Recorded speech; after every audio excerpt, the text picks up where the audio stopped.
సహోదరుడు వింటున్నావా? సహోదరి వింటున్నావా? నాకు సైతానికి ఏ విషయంలో కూడా కనెక్షన్ లేదు. నాకు సైతానికి ఎక్కడా కూడా వాడికి సంబంధించింది ఏది కూడా నా దగ్గర లేదు. చెప్పగలిగితే ఎంత బాగుంటుంది. ఆనాడు యేసుక్రీస్తునే సాతాను విడిచిపెట్టల. యేసుక్రీస్తునే పరీక్షించడానికి వచ్చాడు. యేసు సాక్ష్యం ఇచ్చాడు. లోకాధికారి వస్తున్నాడు,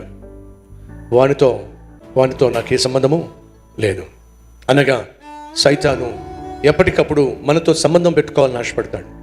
వాడికి సంబంధించింది ఏదో ఒకటి మన జీవితంలో నాటే ప్రయత్నం చేస్తాడు. అది అబద్ధం కావచ్చు, అది పాపిష్టి తలంపు కావచ్చు, పాపిష్టి ఆలోచన కావచ్చు, స్వార్థం కావచ్చు, అసూయ కావచ్చు, అపవిత్రమైనది ఏదైనా కావచ్చు. సైతానుకు సంబంధించింది ఏది కూడా నీలో నాలో ఉండడానికి వీల్లేదు. సైతానుకు సంబంధించింది ఏదైనా సరే అది చెట్టే. సైతానుకు సంబంధించినది ఏదైనా కావచ్చు అది పెంటే. అది మనలో ఉండడానికి వీల్లేదు. కాబట్టి ఏ రోజుకు ఆ రోజు నువ్వు ప్రభు దగ్గరకు వచ్చి ఏం చేయాలి? ఆయన అమూల్యమైన రక్తములో నిన్ను నీవు ప్రతిదినము శుద్ధి చేసుకోవాలి. చెత్త అంతా విడిచిపెట్టేసేయాలి. చెత్త చెదారాన్ని పోగు చేసుకోకండి.